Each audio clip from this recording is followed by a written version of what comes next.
हर 6 महीने में एक बार आ जाता है, मेरे टेबल पर बैठा, और जब मैंने बात की कि आजकल क्या चल रहा है, मैंने कहा भाई हमारे को क्या चलना कि शुरुआत भी आरसीएम से होती है और रात का एंड भी आरसीएम से ही होता है, आरसीएम ही चल रहा है।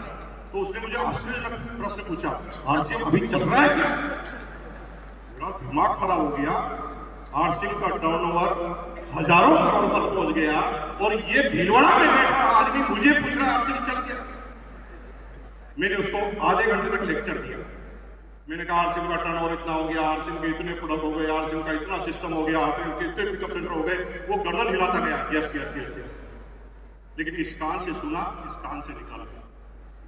3 महीने बाद वापस आया, उसे कुछ भी चीज याद नहीं थी। फिर बात चली, क्या चल रहा है? मैंने कहा आरसीएम चल रहा है। उसने फिर पूछा आरसीएम चल रहा है क्या? मुझे भगवान कसम इतना गुस्सा आया।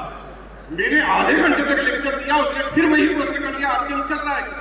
और आप भी यही कर रहे हैं, आप भी शब्दों के माध्यम से आरसीएम को समझाने की कोशिश कर रहे हैं, इसलिए कोई आदमी इस बात को मानने के लिए तैयार नहीं है कि आरसीएम।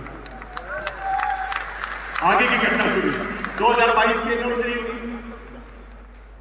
मैंने छोटा सा अपना ज्ञान इस्तेमाल किया और मैंने उस व्यक्ति को तैयार किया। वो आरसीएम की मीटिंग में आने के लिए तैयार नहीं था। मैंने उसे कहा कि यार भाई इतने साल हो गए साथ रहे को, 3 दिन साथ घूमेंगे, पार्टी सार्टी करेंगे, बस 3 घंटे की मेरी एनिवर्सरी का टाइम है, उसमें तुझे बैठना पड़ेगा।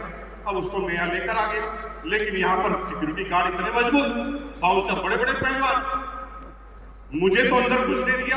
मैं तो कोर लीडर था, लेकिन उसे अंदर ही नहीं घुसने दिया। उसने फिर फोन किया तो मैं फिर बाहर गया। मैंने कहा भाई 3 घंटे की बात है, सिर्फ 3 घंटे, तेरे को मैं बाहर बिठा देता हूँ, ऊपर की तरफ बालकनी में बिठा देता हूँ, 3 घंटे बाद मैं तुझे रिसीव कर दूंगा। और आपको आश्चर्य की, जब मैं एनिवर्सरी में उसको पीछे से ले गया तो गेट पर ही इतना ज्यादा क्राउड था कि गेट के अंदर घुसना ही संभव नहीं था।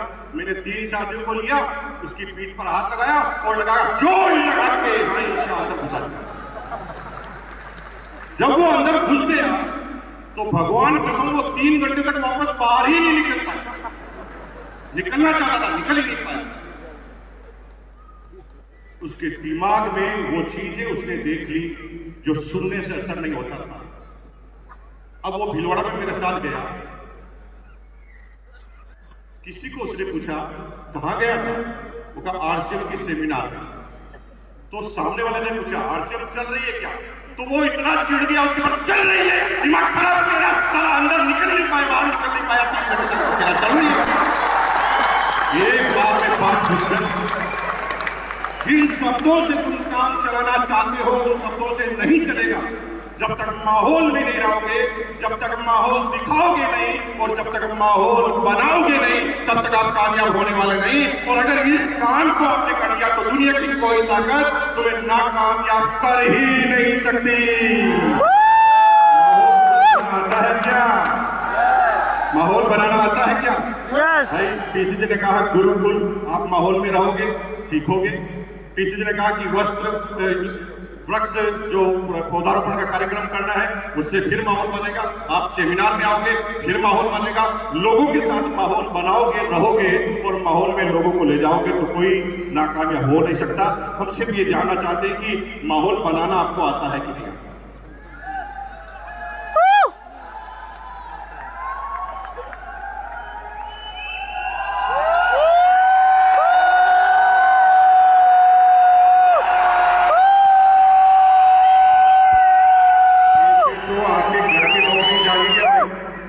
तुम किस माहौल की बात करें? खड़े हो जाइए, एक बार खड़े हो जाइए।